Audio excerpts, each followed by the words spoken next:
Say hi to Whitney. She has no pants on. Hi. Hi, what's up? What are you doing? Oh, I couldn't turn it right. And this is gonna be the best video ever. So Yeah, best video, yeah.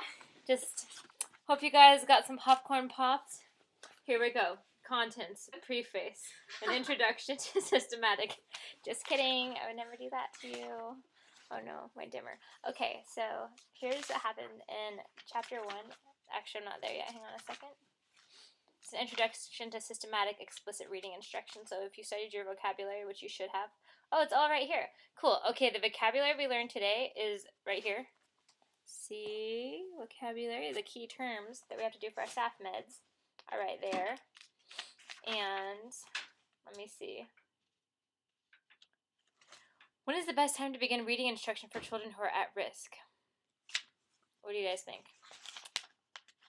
Birth? Yeah, I agree. That's what I would have put. Wait, I just flipped the whole page. Okay.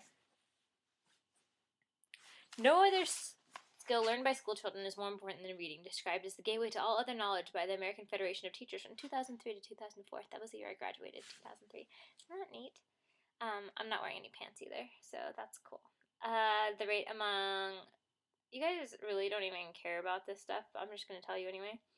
The rate among African American and Hispanic children is even higher. Oh, wait. The National Assessment of Educational Progress indicated that 50% or more of the 4th and 8th graders in the nation's largest urban areas were below the basic level in reading, unable to demonstrate even partial mastery of fundamental knowledge and skills. So 50% of 4th and 8th graders don't know what they're talking about when it comes to reading. 70% of young African American and 65 to 70% of Hispanic children are unable to read. Dang, that's crazy. Did you hear that? Anyway, so that's really crazy. That was no more burping, so you can just go ahead and enjoy that. Explanations about... Baby, come here, come be in my video. Just for a second. Come here. Come here, come be in my video. Hi. It's for Jocelyn and Sarah for this. I have to read... I started telling you about this, but you were watching 21. Say hi. Come here. Hi. Party like a rock. Party like a rock star. Party like a rock. Oh gosh. That's Bacardi. Come over to our house, yo. I don't know why that's in the hallway. I really did want you to come be in my video with me. Oh, I love you. Okay. Well, Omar loves you. I just want to disturb it. He doesn't want to disturb my homework. And everybody else. Sarah, Oh, too. sorry. And little baby Grant, who is negative, like 3 months old. Oh, negative. He's a negative. He's a negative little Granty poo. Oh, he's so Okay, so it basically talks about children who are at risk. If you like more about that, if you want to know more about that, Google it.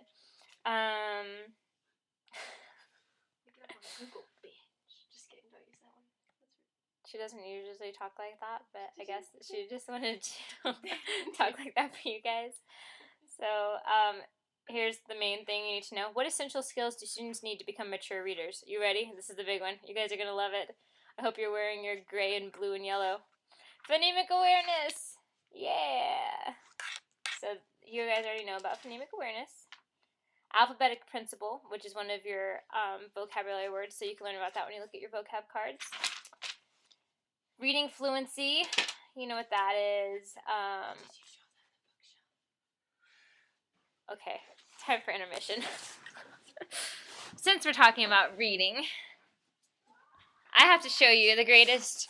Oh, it smells like cat poop. Thing in the world. We're still trying to get our hallway taken care of, so ignore the mess. so great. But that's our bookshelf we made. We color coordinated our books. They look really awesome. I think you can tell from there how awesome they look. Like, we have a lot of books, but mostly red ones and black ones.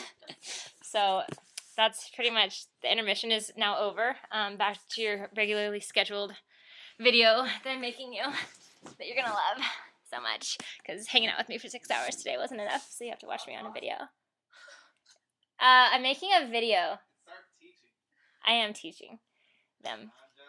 Omar's new motto is stop talking and start teaching. But he's a political science major, so I like it too. Anyway, okay, honestly, you guys, just for chapter 1, just read your vocab cards, because this is ridiculous. It's like every single word that's bold in here is your vocab cards. Just check them out. Let me tell you about tiered instruction. So it's like this. Actually, I'll just let you guys look at it. Can you see it enough to read it? 3 tiers of tiered instruction. Just use your deductive reasoning skills to figure out what that means. And then yeah, see? So then like tier 3 is like special ed, which is you guys. The instructional enhancements for students. Okay, here's what you should do to help students who are at risk. This whole chapter is basically about at-risk students, kind of. Advanced organizers, so you know what those are. We've done them in like every single class. Unison responding. Students who are at risk need more practice of the key skills they are learning than their peers who are not at risk. They need to be actively engaged with many opportunities to orally practice the new sounds, read the new words, read the longer stories, and use new vocabulary words in increasingly longer sentences. In a class of 20 or 30 students, teachers can only provide that amount of practice by having all the students answer in unison. Okay? Rather than asking one student to say the sound of the new letter L, the teacher increases academic learning time for everyone by asking all of the students to answer at the same time. There's flaws in this, obviously, like if you don't feel like answering, then you just don't answer. Oh, you can still see the pimple on my forehead. See, you guys said you didn't notice it before, but there it is. So that's cool. Just trying to keep it real. Effective signals help a teacher get all the students to answer together, speaking in one voice as if in a choir. Like kind of how when we were saying bye to Rob today, we're like, bye, and then that was really funny. Wasn't really that funny, but whatever. Note that teachers first focus the students' attention on the question. Questions that teachers ask in beginning reading instruction include asking students to name letter sounds. What sound does k make? Wait, what sound does C make? K, like that. And then asking students to sound out words, asking students to say all the words in all the sounds in the words they hear, asking students to read simple sentences. Okay, so here we go. Segmenting lesson, so let's pull some words apart. Blending, next we'll put some sounds together to make words. Letter sounds, then we'll work with the letter D and its buddies. Reading words, then we'll read some words. Spelling, then we'll spell some words. So that's how you advance organizer. That's an example of an advanced organizer so that kids know what's up. Efficient use of teacher talk. This is going to be a fun thing to learn. The clarity with which teachers present information to students at risk has a strong influence on their learning. That means, hold on a second, a perky pace. Students give more of their attention to a teacher who's using an animated teaching style, conveying her enthusiasm for what they are learning. I don't know why it says her. It's kind of sexist, but so boys out there that aren't, there actually aren't any boys out there. This is already 8 minutes. I don't know how long, what's a cutoff for YouTube video? 10. Okay. I don't know if that's true though. Jeez. Okay, my turn together, your turn is what Dr. Sayeski did in class today. Cumulative review is teaching them everything that they've already learned.